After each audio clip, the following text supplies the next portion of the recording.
లోపల వేయాలా, బయట ఉండే వాళ్ళని వీళ్ళ మీద కేసులు కొట్టేయించుకోవాలా. స్కిల్ డెవలప్మెంట్ కేసుతో పాటు 16-18 కేసులు ఉన్నాయి. అంతకుముందు కేసుల మీద అన్ని కూడా దీని మీద మన కేసులన్నీ కొట్టేయించుకునే కార్యక్రమం పెట్టుకుంటున్నారు. ఇది కాదా మీరు చేస్తున్నది? మరి మాట్లాడితే ఎంత విజయ్, ఇంత నిస్సిగ్గుగా మాట్లాడకూడదు. కొంచెం కూడా మీరు చేసే ప్రక్రియ, మీరు ఏం జరుగుతా ఉంది, మీరు ఏమి చేస్తున్నారు. ఇప్పుడు మీరు 15 ఏళ్ళు మేమే ఉండాలా అంటారు. ఇది కాదు పద్ధతి. 15 ఏళ్ళు ఉండాలంటే ప్రజల మన్ననలు పొందాలా. 15 ఏళ్ళు కార్యక్రమాలు అంటే ప్రజలకు మీరు చెప్పినది చెయ్యాలా.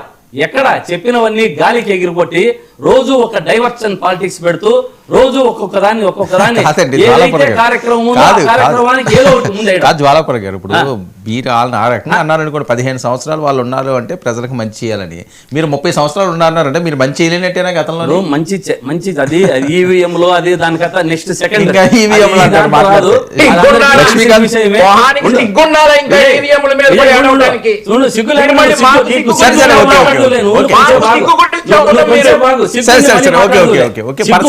మాట్లాడు.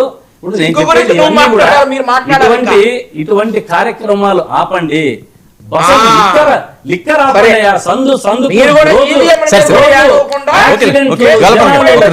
విద్యార్థులు లిక్కర్ పాలసీలతో విద్యార్థులు వాళ్ళు చదువుకోలేదు. ఈ లిక్కర్ పాలసీతో సందుకు పెట్టేసి అయిపోతున్నారు. జగన్మోహన్ రెడ్డి గారు ఖచ్చితంగా అరెస్ట్ అవుతారని అన్నారు. ఇక్కడ ఈడీ గానీ సిట్ గానీ విచారణ ఏ విధంగా జరుగుతుంది అనేది ఫస్ట్ చూసుకోవాలి సార్. ఇక్కడ కూటమి ప్రభుత్వం వచ్చిన తర్వాత చంద్రబాబు పవన్ కళ్యాణ్ గారు ఎక్కడ ఉన్నారు? ఆయన సనాతనం అంటున్నారు కదా, ఇదేంటి ఆయన? అది కూడా చెప్తాను. ఇదంతా కంపెనీ లింకులు సంబంధించి పాలసీ లెవెల్స్ గురించి ఇవన్నీ మొత్తం అంతా క్షుణ్ణంగా తెలుసుకున్న తర్వాత ఒక్కొక్కరు అరెస్ట్ చేస్తున్నారు. దీంట్లో ఏదో కక్ష సాధింపు చర్యల్లాగా వీళ్ళేదో అరెస్ట్ చేసి మేమేదో జైల్లో నింపాలనే కోరికలు అయితే ఇక్కడ కూటమి ప్రభుత్వంలో లేవు.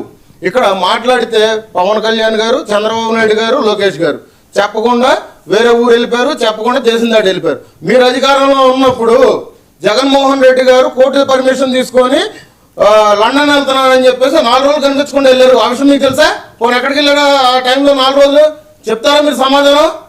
మీరు 4 రోజులు మీరు ఇక్కడ డిబేట్ దగ్గరకు వచ్చి మళ్ళీ వాళ్ళ వ్యక్తిగత విషయాల గురించి మీరు మాట్లాడతారు.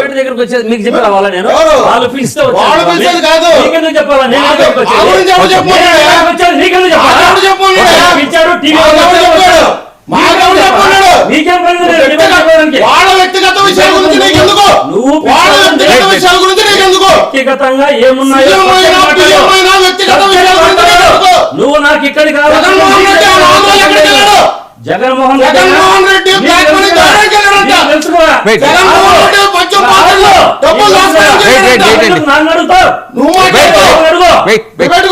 నువ్వు వచ్చేది నీకు చెప్పాల్సిన పని.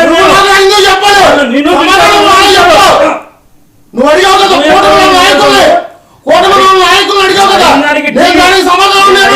టీవీ ద్వారా సమాధానం చెప్పు. నువ్వు చెప్తే లేదు ఇక్కడ పనికి మాలిన మాటలు పనికి మాలిన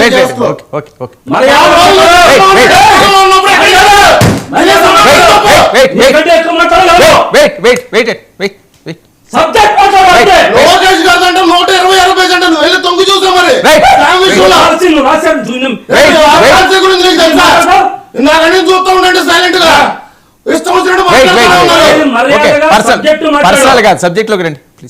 ఎక్కువ మాట్లాడితే మర్యాద ఉండదు.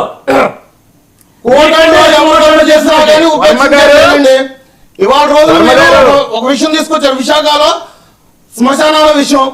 మీరు అది మా దృష్టికి వస్తే కనుక మేము సనాతన ధర్మ మాట్లాడితే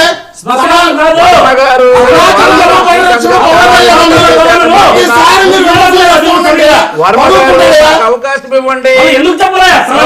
ఎవరు ఊరుకుంటాడు? మీ అధికారంలో ఉన్నప్పుడు అలా మట్టుబడి చేయాలి. సనాతన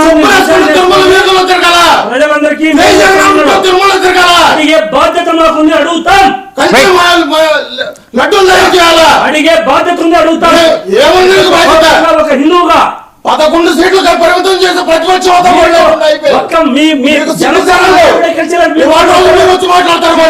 ఆయనే గెలవలేదా? ఆయనే ఓడిపోయినాడు. ఇవాళ రోజు క్రెడిట్ అభివృద్ధి చేస్తామని చెప్పుకుంటుంది.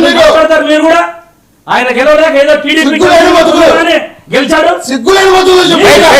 Wait, wait. నీకు సిగ్గులేదు. సిగ్గులేని బతుకులు. Wait, నీ wait, బతుకులు సిగ్గులేని బతుకులు. wait. రాష్ట్రాన్ని అంధకారంలో పెట్టేసి మొత్తం నాశనం చేసి Wait.